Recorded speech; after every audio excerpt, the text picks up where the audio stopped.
Atos 18. Depois disso, Paulo saiu de Atenas e foi para a cidade de Corinto. Encontrou ali um judeu chamado Áquila, que era da província do Ponto. Fazia pouco tempo que ele tinha chegado da Itália com Priscila, a sua esposa. Eles tinham saído de lá porque o imperador Cláudio havia mandado que todos os judeus fossem embora de Roma. Paulo foi visitá-los e acabou ficando ali para trabalhar com eles, porque a profissão de Paulo e a deles era a mesma, isto é, fazer barracas. E todos os sábados ele falava na sinagoga e procurava convencer os judeus e os não-judeus. Depois que Silas e Timóteo chegaram da província da Macedônia, Paulo começou a dar todo o seu tempo para anunciar a mensagem. Ele afirmava aos judeus que Jesus é o Messias. Mas alguns deles ficaram contra Paulo e o xingaram. Então, em sinal de protesto, ele sacudiu o pó das suas roupas e disse: Se vocês se perderem, os culpados serão vocês mesmos. A responsabilidade não será minha. De agora em diante vou anunciar a mensagem aos não-judeus. Então ele saiu de lá e foi morar na casa de um homem chamado Tício Justo, um não-judeu que adorava a Deus. A casa dele ficava ao lado da sinagoga. Crispo, que era o chefe da sinagoga, também creu no Senhor Jesus e todas as pessoas da sua casa também creram. Muitas pessoas da cidade de Corinto ouviram a mensagem, creram e foram batizadas. Certa noite, Paulo teve uma visão, e nela o Senhor disse: Não tenha medo, continue falando e não se cale, porque eu estou com você.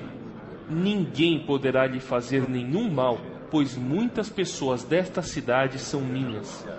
E Paulo ficou ali 1 ano e meio ensinando a palavra de Deus àquela gente.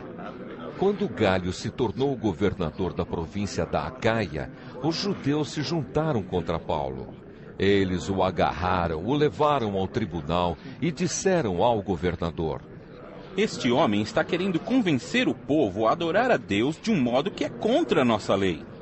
Quando Paulo ia falar, Galho disse aos judeus: Judeus, se isso fosse alguma falta grave ou um grande crime, seria justo que eu tivesse paciência para escutá-los. Mas, como é só uma questão de palavras, de nomes e da própria lei de vocês, resolvam vocês mesmos. Eu não vou ser juiz nesses assuntos. Em seguida, os expulsou do tribunal. Então eles agarraram Sóstenes, o chefe da sinagoga, e o surraram diante do tribunal. Porém, Galho não se importou com isso. Paulo ficou muitos dias com os cristãos em Corinto. Depois se despediu deles e embarcou no navio para a província da Síria, junto com Priscila e o seu marido Áquila. Antes de embarcar em Cencreia, ele rapou a cabeça como sinal de que havia cumprido uma promessa que tinha feito a Deus. Eles chegaram à cidade de Éfeso e Priscila e Áquila ficaram ali. Paulo entrou na sinagoga e falou com os judeus. Então lhe pediram que ficasse com eles mais tempo, porém ele não quis. E quando foi embora, disse: Eu voltarei, se Deus quiser. Então Paulo embarcou e partiu de Éfeso. Quando desembarcou em Cesareia, foi logo para Jerusalém. Ali ele fez uma curta visita à igreja e depois seguiu para Antioquia da Síria. Depois de ficar algum tempo em Antioquia, ele foi embora. Atravessou a província da Galácia e o distrito da Frígia, indo de um lugar para outro e animando todos os cristãos. Um judeu chamado Apolo, nascido na cidade de Alexandria, havia chegado a Éfeso. Ele falava muito bem e tinha um conhecimento profundo das Escrituras Sagradas. Era também instruído no caminho do Senhor.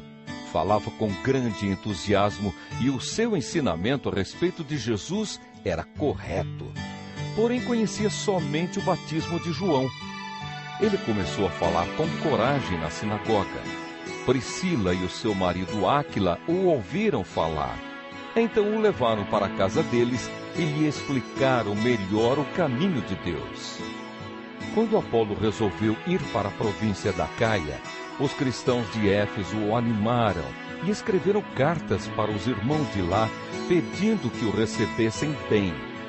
Chegando lá, ele ajudou muito aqueles que, pela graça de Deus, haviam crido. Pois Apolo, com argumentos fortes, derrotava os judeus nas discussões públicas, provando pelas Escrituras Sagradas que Jesus é o Messias.